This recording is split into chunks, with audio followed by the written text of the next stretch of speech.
And a very good evening to you. I'm Lisa Lord, and my special guest is the General Secretary of the Barbados Workers Union, Ms. Toni Moore. Ms. Moore, thank you so much for joining us. Thank you, Lisa. Good afternoon, Barbados. Thank you so much.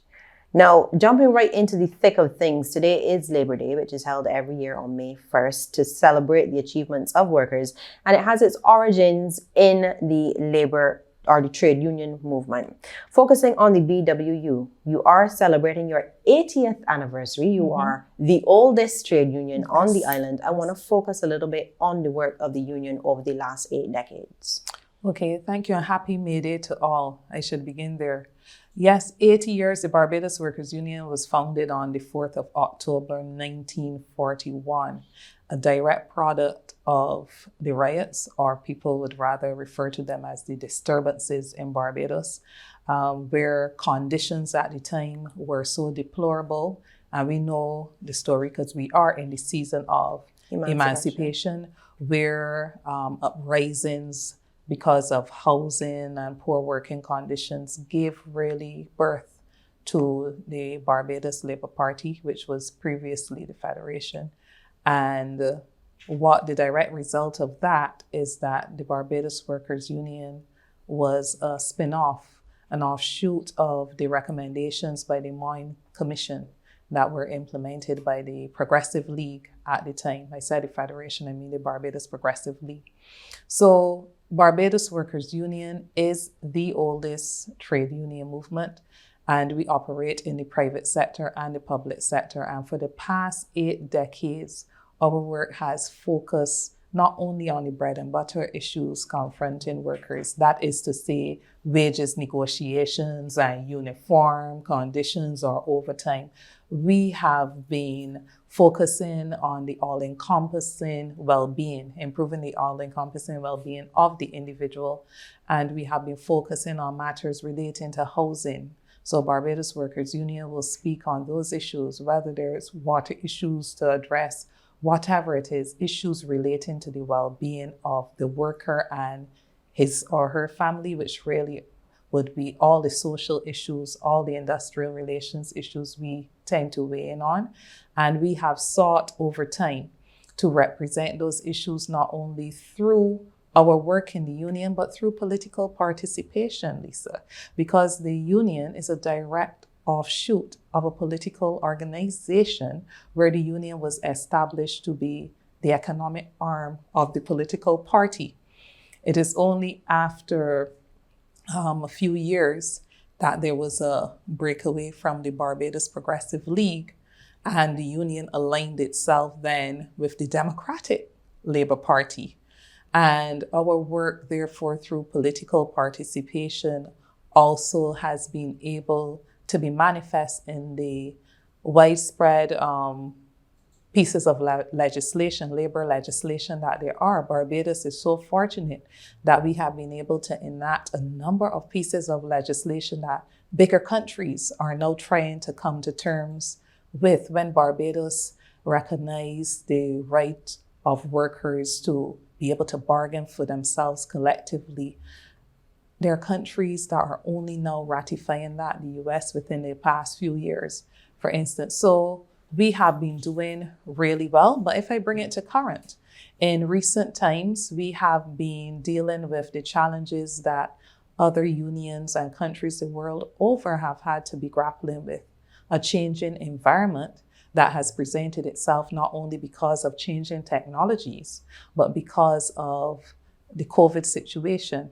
And now we have the situation of the war. And all of these are issues that directly impact the workforce, because where the conditions within which workers participate change, then naturally it raises a flag that conditions in the way work is performed and the way work is rewarded may have to be re-examined. And that is where a lot of our work has been focused over the past 8 decades. You mentioned political participation, and purposely I'm going to come back to that a little later. However, you did mention as well COVID.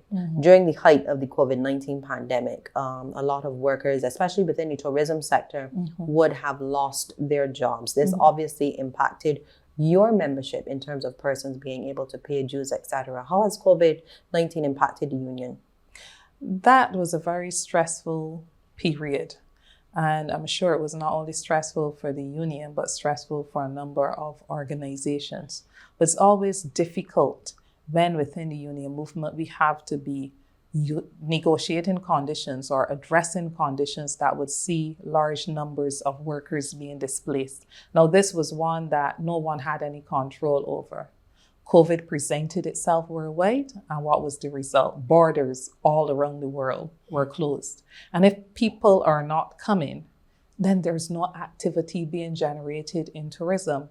And it means that tourism workers, for instance, become highly vulnerable. The direct result of that was that a number of our workers in tourism were displaced. And before I get into the impact that had on the union, what I would say is how the union sought to address this very early on in our discussions with the government of Barbados and with the hotel sector in particular. We sought to ensure that Barbados, being a tourism destination and being an economy whose largest contributor to GDP is the tourism sector, we sought to ensure that there could be some cushioning for tourism workers. And how did we do that? We recognized that no one would be coming, but we also, through discussions, jointly recognized that there was the need for establishments within the industry to use the period, not just to sit there and do nothing, but to upgrade their facilities. Barbados has an objective to become world-class and to focus on things such as renewable energy and have those objectives in place by 2030. And we encourage the establishments to use the downtime, to retrofit their buildings and so on, so that they could be ready in a more positive way, in a greener way, to welcome tourists when tourists would come again, because we knew the day would come. Of course, back then we couldn't say when. It was like the Son of Man coming when no one knows the day or the hour. But we knew that whatever time or downtime presented itself, it presented an occasion for work to be done. And so workers could be engaged. And we successfully negotiated the BEST program that was launched back in 2020. I think it was around September 2020 that that program was launched. And that was following some very intense discussions, which started back in May, June, that led to the conclusion of that program, which saved jobs for large numbers of hotel workers. Now, it couldn't save all, because companies nor the government found themselves in a position where they could sustain everybody. And additionally, it was optional, where people did not have to be locked into the arrangement. So we had large numbers of hotel workers as well, or tourism workers, who, having worked in the industry for as long as they had, took the opportunity to be separated from their company so they can go into endeavors of their own choosing. A number of our workers, for instance, have started their own business, and not necessarily in food as one would expect, but some people have been really tapping into their creative energies. The direct impact that this had on the Barbados Workers Union was tremendous. I would admit to anyone now, because the situation has corrected itself, that there were some nervous moments, because the tourism sector represented a large percentage of our membership, in the region of 15% of the Barbados Workers Union's membership. And obviously, what that means is an impact, a direct impact on our revenue stream, and therefore an impact on how we sustain our operations and our own employees. And what we were fortunate to have is the support of international bodies, global union federations to which we affiliate, and they were supportive not only in terms of strengthening capacity during that time, but also in terms of their financial contributions, not only to the BWU, but to other affiliates as well. And that was able to steady us through a very rough period. Where we are now is that naturally tourism is picking back up. And the BWU still has a membership base, but the reality is that as new people are coming into the system, we now have to redouble our efforts to reorganize in an area that was our strongest area. But where does that leave the union in terms of membership numbers and in terms of the membership situation? I am very relieved to be able to report that the initial period in 2020 was our most challenging period in that regard. But we always say that COVID creates challenges and opportunities. The challenges that we saw in the tourism sector had a direct impact on membership fall off. But the challenge created by COVID in terms of thrusting workers into different work arrangements, having seen employers wanting to adjust compensation packages in the name of addressing the COVID challenge and so on, the direct impact that had was membership growth in other areas, namely in the areas of production, namely in retail, and we saw a lot of it coming in the category or classification of workers, which you would call the white collar jobs, that would be more easily the jobs that would have to work remotely and therefore have to examine the conditions surrounding which people would have to be working in. So we saw an increase. While it did not completely bring things into the balance, the net impact on the union's membership has been very, very negligible and far better than we would have anticipated at the time that we were going through that very rough period of uncertainty back in 2020. You touched on it just now when you spoke about compensation packages from employers. What was your biggest challenge or biggest concern with the way that some employers handled the initial part of COVID? The lack of discussion and the unilateral decision making. It was almost as if many felt that we didn't cause COVID, and it gives us the right then to make adjustments as we see fit. And that is what caused us many sleepless days and nights during COVID while everybody was on lockdown. The union staff was also working from at home, but we found ourselves sometimes working 16, 18, 20-hour days as we were into online meetings and having many meetings where we were addressing issues of employers docking pay or cutting work hours, sending home people without notice. These were the kinds of challenges we had. And then even as workers were being asked or demanded to work from their homes with little consideration to the space in their homes, the number of family members in their homes, the condition of the home, and whether or not it would support the work being required to be done and so on.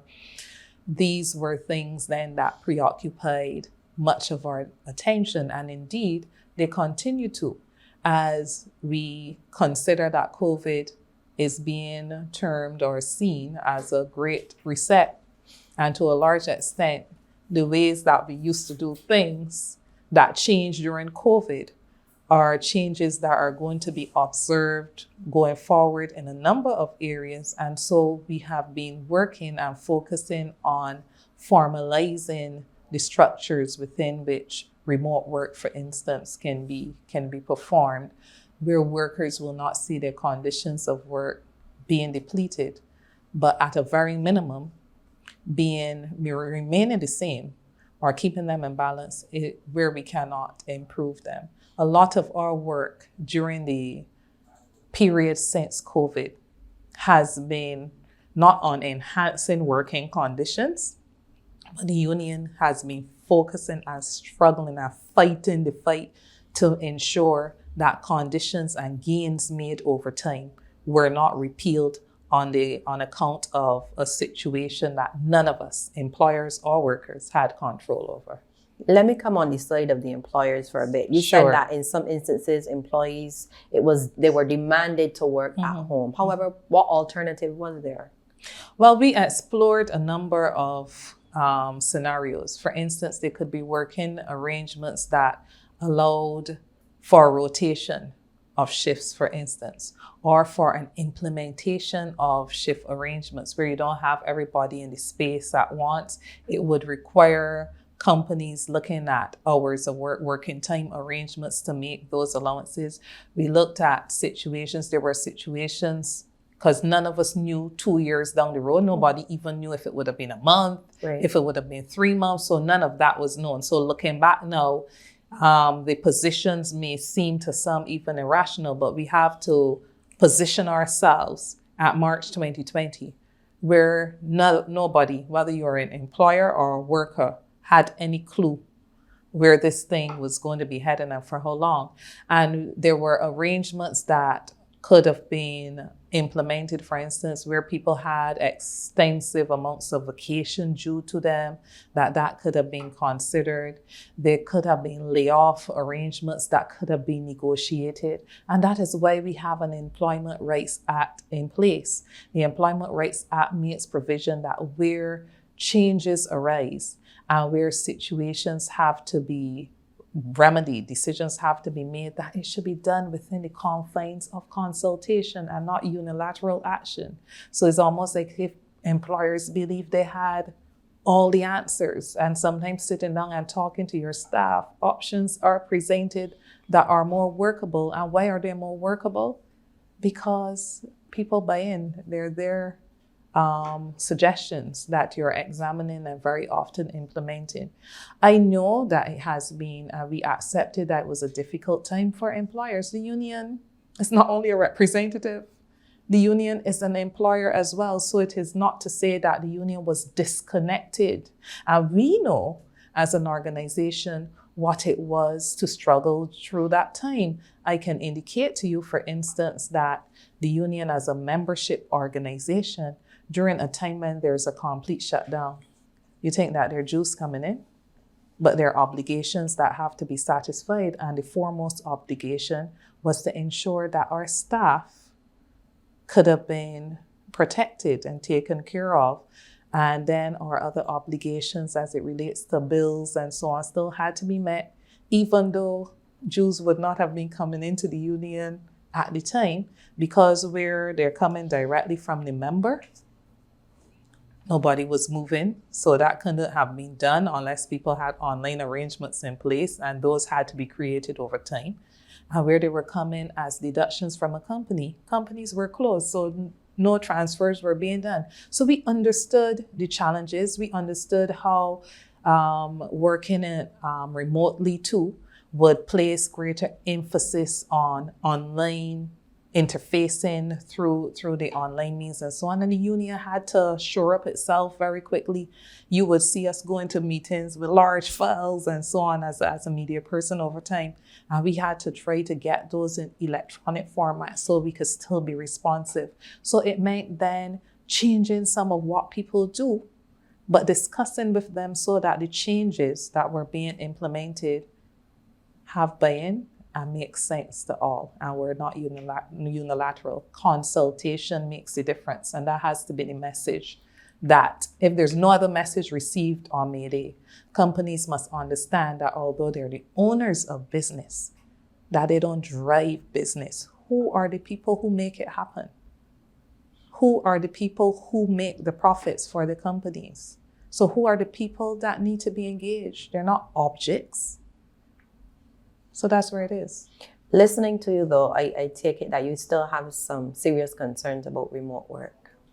Yes, we have serious concerns because in a post-COVID environment, whenever post will come, I'm about to say, or in an after COVID, or what people call in a next normal environment, we recognize that some of the rash decisions or emergency decisions that had to be implemented during COVID, as I said before, are things that are going to be a part of the future of work. We've already been seeing it. We're living it already in 2022. And why it becomes a concern is because we have to move now to ensure that decisions that were taken and were born out of emergency are not established as The norm. custom and practice and the norm. So we have been very diligently negotiating around those decisions. In your address today, you spoke to a range of issues across the public sector. And one of the issues that stood out remains job security. Mm-hmm. Because even in the public sector, and that's a ... Let me start over. In the public sector, it came to be expected that a job in the public sector was a job for life. You would have had the experience at CBC, for instance, back in 2018, where that perspective shifted and why the country found itself in a very deplorable economic and financial situation which had to be addressed. And whether the decisions were the best decisions or not, I have the view that a lot of things could have been done differently. But we came into an IMF program that had immediate repercussions on jobs in the public sector in particular. So the whole idea, first of all, of coming into the public service and having a job for life for many, at least if those people and the families of those and friends of those people will know that that reality can shift. And that is something that may be understandable and also debatable. But in my address earlier today, what I was concerned with is a situation where workers are coming to work and doing the job that they're engaged to do. And they have reasonable expectations of appointments, and they have reasonable expectations relating to promotion. But then these expectations are shattered because, for one reason or another, issues being handled at the level of the Ministry of the Public Service are being mishandled. You are extremely critical of the Ministry of the Public Yes, Service. because if I present a scenario to you, for instance, where you would recall that about 2 years ago, a year and a half ago, the government moved to do what the previous government had intimated in the 2015 budget, and that was a move to shore up or appoint everyone in the public service that had 3 years or more. Correct. Today, there are still workers who would satisfy that criteria, but who have not been appointed to the public service. Why?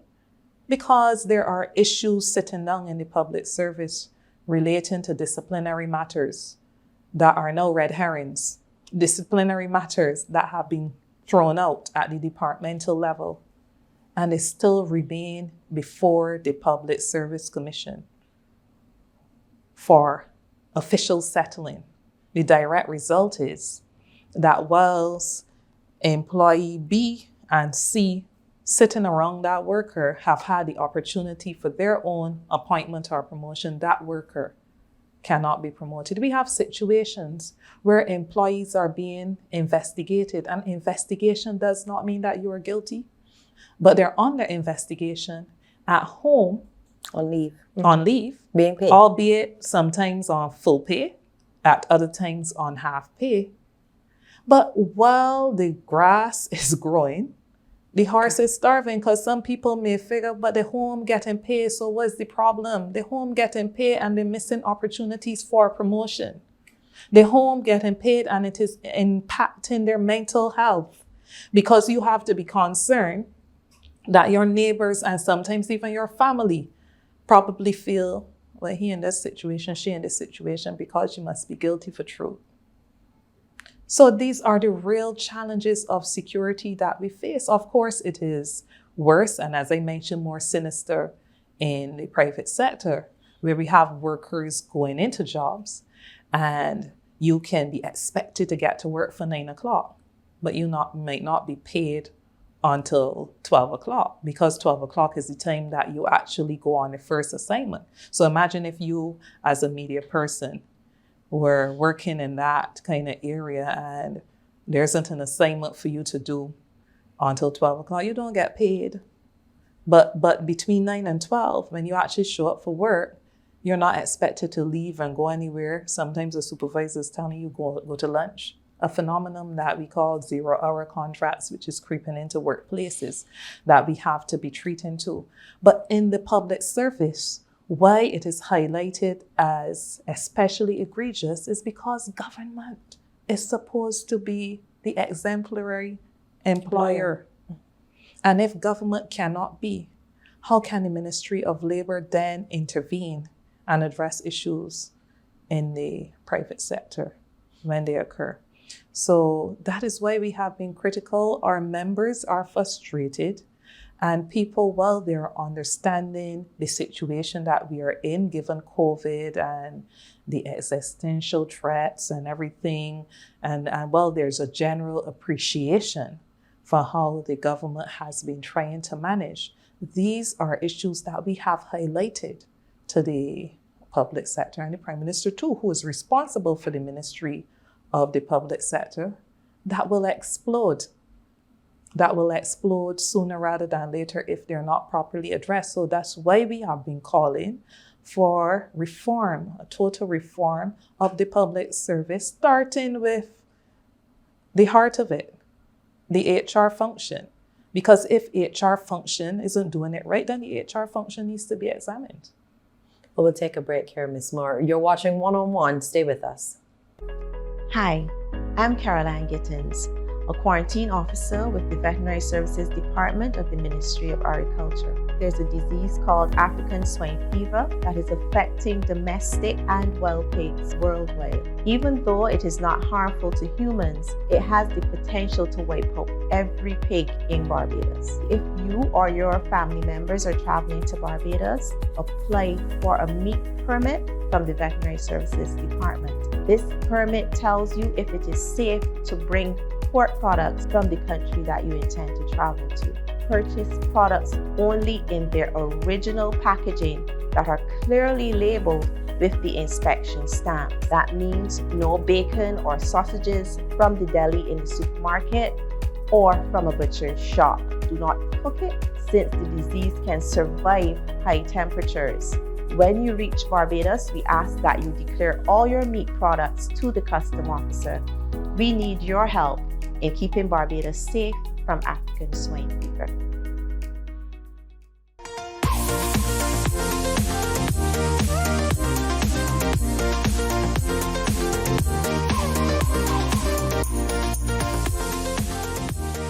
And welcome back. Ms. Moore, just before the break, you were talking about the issues across the civil service. But just recently, in the media last week, you would have indicated that you will not be lobbying for salary increases for civil servants at this time, but focusing on better terms and conditions. Workers don't want to hear that. Mm-hmm. Well, that's what the media reported. That's not what I said. I said that we had signaled government of the need for salary increases, but that our preoccupation has been with fixing terms and conditions of service. And I'm sure that that can be replayed. It was carried in one media accurately, and it was carried in another media inaccurately, as happens often. So that is what I referred to earlier in the media address as well, that while we had signaled government of the need to do so, we expect that government will come back with all the challenges and so on. So our proposals focus more heavily on establishing and correcting a lot of the conditions I mentioned, like the appointments that need to be regularized, having people in the right job function and so on. These are things that have to be corrected. The situation, well, we got recent address, so I can't comment on that now, in one area where we had to establish some terms, proper payment arrangements for people within our health institution that are very critical to our care. And these are situations that we have been fighting over time and continue to do so. We never restricted that to a salary and wages negotiation. But let's make it clear, the BWU and the General Secretary never said that that is off the table. We have signaled but we are focusing more so not on the bread and butter issue and the 3% that will put $60 a month or so in a worker's pocket, but the more fundamental, those things that impact the core of decent work that have a cost implication too, because to regularize some workers will cost thousands more dollars than the 2% or the 3%, and also therefore impact a person's pensionable emoluments in a very significant way. And these are the matters that we have been focusing on. Which leads me to my next question. In addition to being the General Secretary of the BWU, you are the Member of Parliament for St. George North in the Mia Amor Motley administration. Many say that this is a conflicted position to have, and you are no longer in a position to defend the rights of workers as you should. How do you respond? I'll respond again to this question. I sincerely wish that it is the last time that I have to respond to such. Because the many who would say so are some of the many who supported the Right Excellent Frank Walcott when he was General Secretary of the Barbados Workers Union, functioning not in a Mia Amor Motley administration, but in an Errol Barrett administration, in a Democratic Labour Party administration. So one has to be careful how we categorize the many and assess very carefully if there aren't a few voices that we are hearing many times that have a particular political persuasion. But beyond that, whether it is a level of misogyny that abounds in the hearts and minds and attitudes of many of our people. I recently heard a few days ago conversations about the salaries that the General Secretary, who is a Member of Parliament, the salaries that she has, the different three levels they were coming from apparently. And one has to wonder why it never was a preoccupation in times before that, and where it was a preoccupation by some, if there isn't a view that as a trade unionist, your service dictates that you do it for free. It is okay to represent, and if you can do so without a cost, but maybe trade unions, if they can participate in politics, shouldn't get anything for doing it. But long before me, and in the time of not even my predecessor, but his predecessor, the Right Excellent Sir Frank Walcott, he made a number of statements, and some of those are captured in a book. Frankly speaking, you should get a copy and read it. We have hundreds still at the union if you never saw it. And one of the comments that he made, and this is one that I would want to use as my own reference point, is that politics is the heart of our society. Politics is in everything. Politics is in the health system. Politics is in the housing system. Politics is in determinations on water and so on. So if the trade union that has as its mission improving the well-being of all does not position itself in a way that it can make those meaningful changes through participation, it's also one of the objects of the BWU. Object 10 in our rules and regulations advocates for trade unions and their leaders to actively participate in Parliament and decisions of Parliament. So if we don't do it there, then where? I think the better assessment of whether or not I am ineffective or ineffective is not whether I am sensational and appealing to those who get excited by those kinds of things. But you said you listened to the May Day address, and you have noted the achievements that have come to Labour. Since in the last 18 months, I have been involved in a Mia Motley-led administration. And that is where my benchmark is set. If, as a Labour representative, my political participation can add value to the lives of workers or the lives of my constituents, then that is where I take my step back. And the people of St. George North not only voted for me in a by-election, but they endorsed me more handsomely in a general election. And the constituents of the BWU endorsed my position at the annual delegates conference that we had, even post-fact, in August last year. So the question really is, who are the many? Where are these voices coming from? And what is the motivation?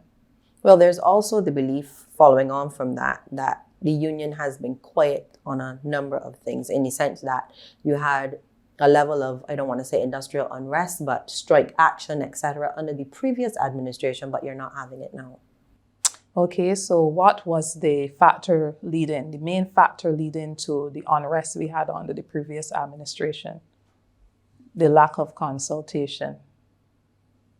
That was at the core. Do you recall the union calling for social dialogue? Do you recall the private sector calling for the same thing? So if we're getting it now, and not only where there's idle talk, but where you have a government that is listening and acting, do you need to go on the street, or do you need to sit on the paling or on the fringes, if you would prefer me to be a lot more diplomatic in my language, as some who will pick a noise, and after picking a noise, there's no outcome? I think that we should be judged not based on our methods, but based on our outcomes. And the outcomes of the Barbados Workers Union remain evident for anyone to see. And our members are recognizing it. And that's why we don't have the fall off, notwithstanding all the talk that there is on the outside by those who would want another perspective to be the perspective. But the people who are living it and feeling it and seeing it and paying the dues, they understand and they appreciate it, I'm sure. But the moment, let me be quick to add, the moment that they don't, there is the provision within the Barbados Workers Union. I'm at the workers' mercy, I'm not in a job for life. I'm the 4th General Secretary of the Barbados Workers Union. And that is because our membership over time, even where they disagree with certain actions, have a genuine appreciation and respect for their leadership. But the moment that changes, I don't have to be there. I'm at the ransom of our members. So as people continue to talk, I will continue to be steadfast. I understand what took me to politics. And it is the workers of the Barbados Workers Union and their family and improving their lot. And the only thing that will pull me away from that, if it is by my choice, is the moment I recognize that I'm not achieving that objective. And I think that we are doing pretty decently so far. Looking at the long list of services that you offer your members, grievance handling and negotiations is among them. However, what are some of the complaints that the union continues to receive from your membership? Customer care. Industrial relations officers not responding to them, not getting back to people and so on. And this is a battle that we are fighting.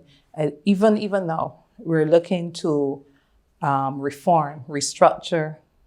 We're looking to restructure the organization in a way that will be more customer focused.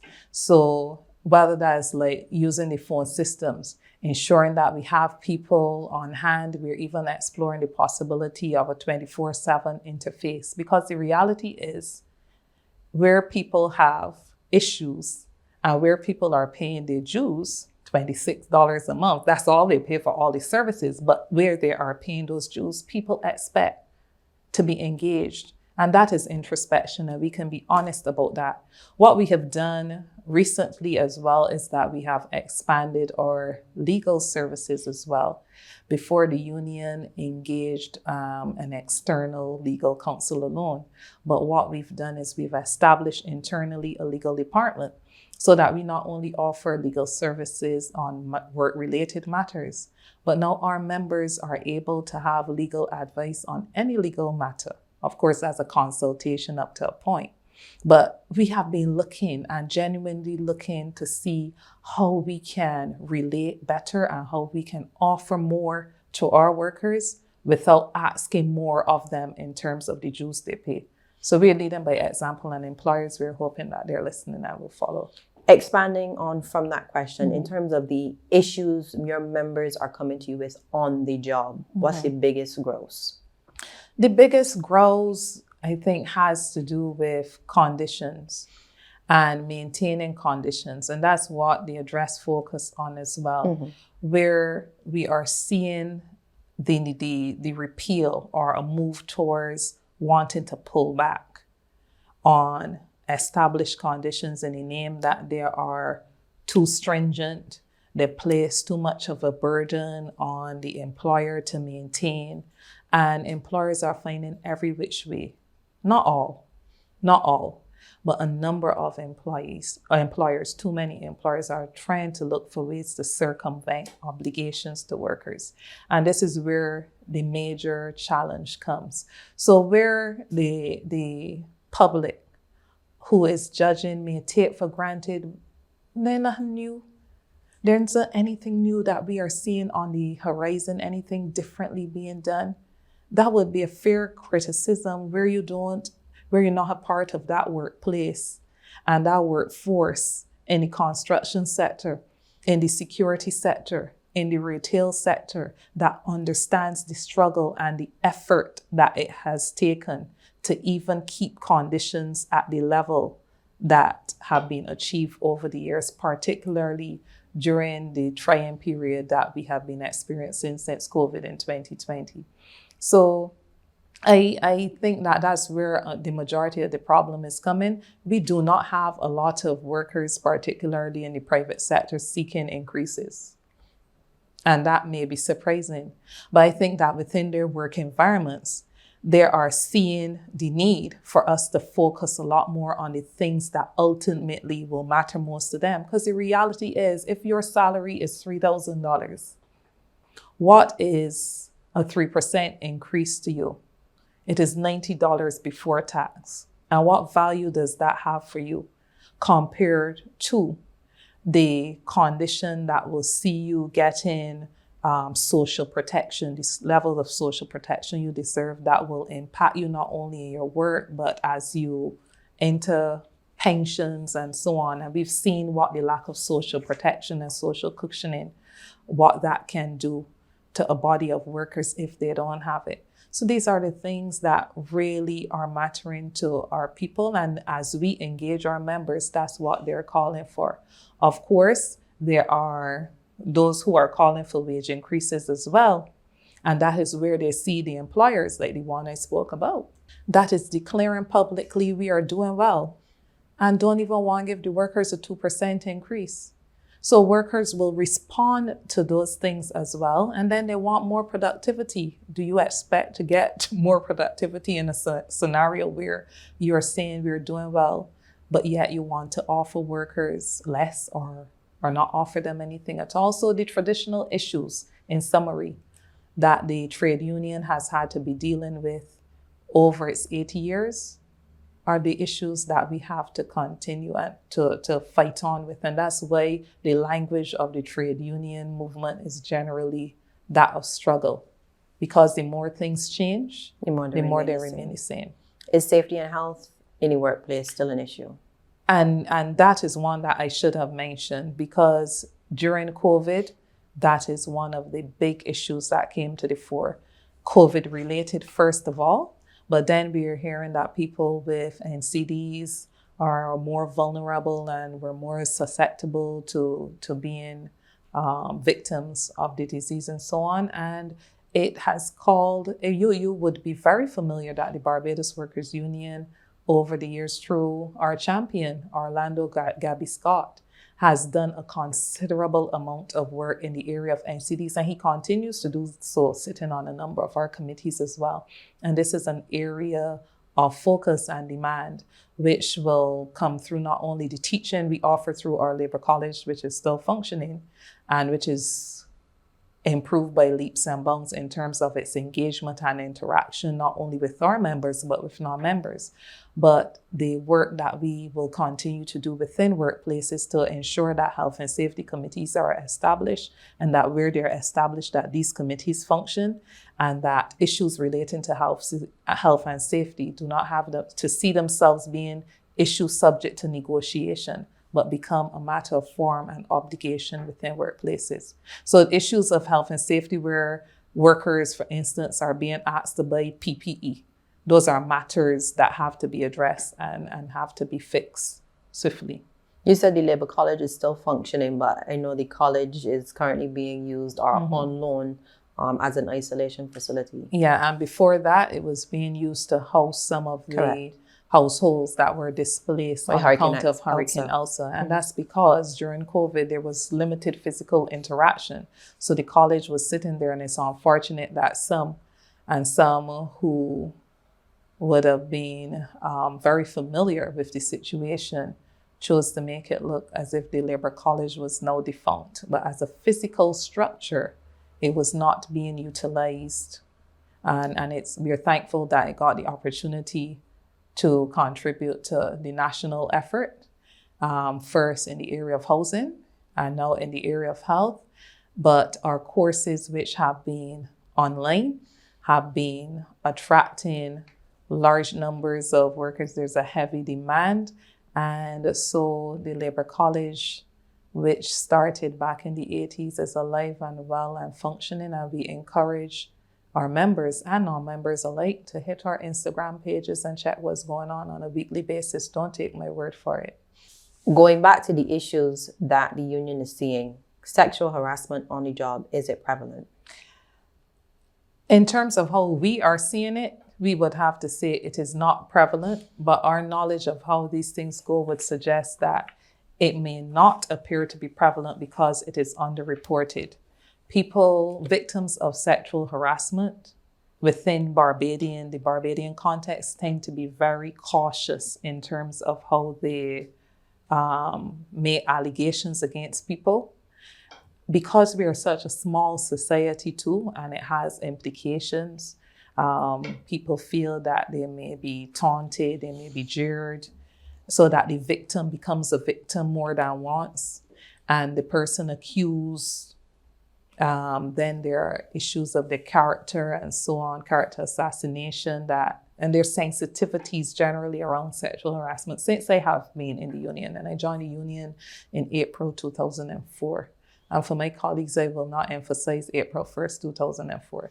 But since I have been there, I've only actually dealt with one sexual harassment case. And if I had to establish from my colleagues how many cases we've dealt with, I don't think we will reach double digits, because it's just one of those things that is real. We are trying to encourage people through our Labour College to speak out on it. Legislation is now there to protect you, but it's still not one of those areas that people tend to come forward on. Is the union satisfied with the way in which the Labour office is dealing with matters, the speed at which it's dealing with matters? The answer would be no, and this is not an indictment on the officers of the Labour Department, but the union is on record as saying for some time now that the Labour Department has a critical role to play, and it must be properly resourced to deal with the multiplicity of challenges that are confronting the labour environment, that are prevalent in the labour environment. And so that is in terms of numbers to deal with the issues, and it's also in terms of some of the skill sets. In the same way that the Barbados Workers Union had to reset itself, which is the theme for this year's May Day, in the same way we had to take a step back and say, hey, once upon a time, we didn't have to have an internal legal department, but you have an Employment Rights Act, and you have matters going before the tribunal. So we have to have resources that we can readily pull to be able to respond. And so the same will be true for the Labour Department and other organizations as well. You mentioned the tribunal, the Employment Rights Tribunal. Are you satisfied with the work of that body? Well, the work is progressing, but we still feel, first of all, the tribunal had to take on a large backlog, and we are not satisfied. We can't say that we are satisfied that the extent to which it has been able to cut through that backlog is sufficient. Barbados Workers Union has cases where we are representing individuals, and we have cases where individuals, former employees, have claims against the union. And we know, well, there's one, for instance, that goes back to before it was General Secretary, and that case is still not settled. So we know that, and again, this is not an indictment on the tribunal, but these things need to have the proper resources in place. For instance, the tribunal does not have its own facility. So it has to be sharing space and holding meetings with other organizations as well. So we think that the time has come for, if labor is to be treated seriously, then the conditions and the environment and everything has to be in place for labor to be able to treat seriously to the many challenges that are coming at it left, right, and center. And this might seem like a rhetorical question to ask the head of a union, but is the trade union movement still relevant? Definitely, yes. You wouldn't expect a different answer from me, but I'm sure that if you reflect on everything that we've discussed in the last few minutes, and you see that the challenges that were there even before the formation of the trade union in 1941, with poor working conditions, with a certain class wanting to ensure that it drains more from people than it is willing to give back to people, where we see that we are operating in a changing environment where from one year to the next, you don't know what you're dealing with. Either it's technology changes, it is a pandemic change, it is an implication of a war, and so on. These are things, external and internal, that impact on the worker and the work environment. And who's going to be that voice? There's some workers that believe I could speak for myself, and that's until the moment comes. And if they're not a member of a trade union, what do they do? Go and pay a lawyer. And when you go and pay a lawyer, what happens sometimes? Are matters handled more expediently? Or do they drag on? Because then you gotta hold your place in a system. And then again, you face a similar situation where justice delayed is justice denied. I'm not advocating for people to come and pay $26 a month as opposed to paying an attorney $300 for a half an hour session. I'm clearly not advocating that, but I'm just putting things into perspective to say at some point in time, we have to recognize as individuals that going it alone does not always work out to our advantage. And the motto that the trade union has, unity is strength, is not only words, idle words, but it holds weight when you could function within the protection of a collective. And that is what the BWU continues to offer. And I think that will be relevant not only at this current period, but for more than another 80 years to come, as long as there is life. Now, I know it's been a challenging 2 years, but this year, tomorrow, you have a picnic for the first time in 2 years. Yes, the first time in 2 years that in 3 years. Well, 3, yes. 3 correct. years, oh 3 my years, gosh, 3 the years. last May Day was 2019. The first time correct. in 3 years that we are able to meet physically and have fun as a trade union family. Typically, we would have done the march and then go to Bronx Beach. But this year we are resetting. We know that it has been a hard period for people. It continues to be challenging as COVID numbers have spiked again. But ours is an outdoor event being held at the National Botanical Gardens. So people will be able to come in their clusters, relate. There's enough space that there can be physical distancing where it is needed. And we have a packed program of DJs and entertainment that provides the right environment and a right environmental space as well for our members and their families, and even non-members to come out and have a time of relaxation, a time to reset. During that event as well, we will be doing a tree planting ceremony to commemorate the union's 80th anniversary. So a special ceremony that will be held around 2 p.m. So we leave our mark in the botanical gardens for years to come, where people will still see that there is a Barbados Workers Union that was there in 2022, 80 years before that, and is still there alive and well and serving in their interests. Ms. Moore, thank you so much for talking to us. And thank you for having me. And again, happy May Day, Barbados. Happy May Day to you as well. That was Miss Toni Moore, the General Secretary of the Barbados Workers Union. I am Lisa Lord. You are watching One on One. Do have yourself a wonderful evening.